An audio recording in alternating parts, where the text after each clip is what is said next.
È diventato un fattore di moda, comunque fa parte della nostra cultura. Accanto a lei, un grande? Sì, il famoso lambruscologo, che sono molto felice di averla perché direi che siamo i due, lui è il signore, io la signora del lambrusco, insomma.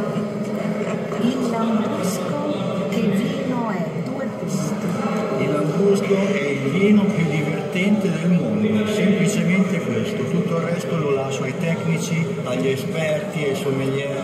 Il lambrusco è semplicemente il vino più divertente del mondo, non esiste vino alternativo alla gioia che può regalare il lambrusco, dai più blasonati champagne ai vini rossi fermi, mattoni. Il lambrusco è frizzante, ha una verve frizzante che regala questa uva, gli altri vitigni se la sognano.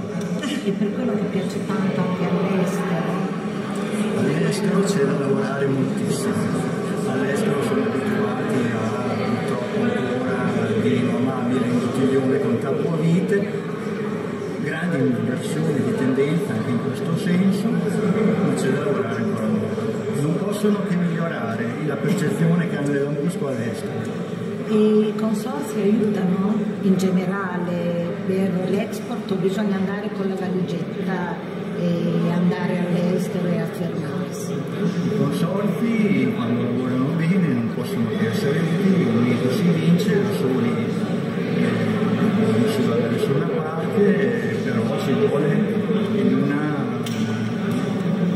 unità comune che il vino, soprattutto a Modena, di vedere la percezione che sia identitario e ha un'identità comune, riconoscibilissima.